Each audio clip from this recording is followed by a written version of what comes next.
The reason we're all so miserable might be that we're working too hard to avoid being miserable. Think about it. How often do we binge watch shows, scroll through endless feeds, or distract ourselves just to avoid sitting with our thoughts? 1. Pain as a feedback mechanism. Pain isn't inherently bad. It's a signal, a feedback loop from your brain telling you that something's wrong. But today, pain has become the villain we're taught to escape, not embrace. Anna Lemke, author and therapist, shares the story of Kevin, a 19-year-old lost in distractions and unable to function. His parents, though loving, shielded him from discomfort, worrying that being strict would traumatize him. This mindset has led us to perceive adversity as harmful, when, in truth, it's the cornerstone of growth. 2. The modern epidemic of avoidance. When was the last time you sat alone with your thoughts? Most of us avoid it at all costs. We distract ourselves with Netflix, social media, gaming, anything to escape the silence.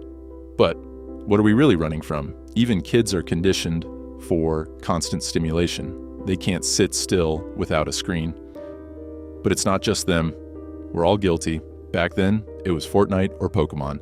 Today, it's endless scrolling. The insulation from pain hasn't protected us. It's made us weaker.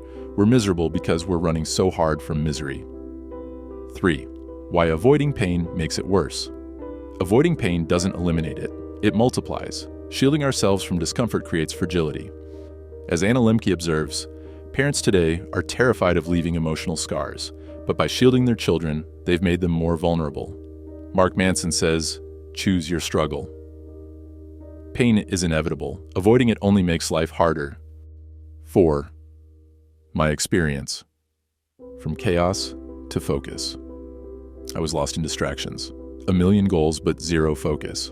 One day, I had enough. I threw my phone away, locked myself in a room, and sat there with just my thoughts, a pen, and a notebook.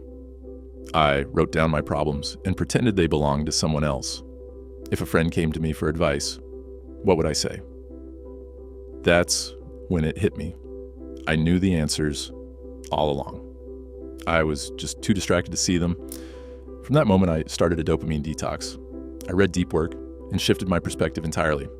In 2 months, I achieved more than I had in 6. It's easy to give advice to others, but hard to follow it yourself. But sometimes, silence is all you need to realign. 5. Embrace discomfort. So, how do we stop running from pain? The answer isn't groundbreaking, it's to embrace it. Step 1. Accept pain as growth. Pain as a teacher, whether it's physical or emotional, challenges shape us. Marcus Aurelius said it best. The impediment to action advances action. What stands in the way becomes the way. Step 2. Create stillness. Deep work starts in silence. Turn off distractions. Sit with your thoughts. Let discomfort guide you to clarity. Step 3. Gradual exposure. Build resilience slowly. Start small, skip the noise, face your fears. 6. The bigger picture. Discomfort is not the enemy. It's the path to a better, stronger version of yourself. Embrace it, and you'll find clarity. 7. Call to action. So, what are you running from? Take a moment today. Turn off your distractions. Sit in silence. Embrace discomfort. The answers you're looking for are already within you.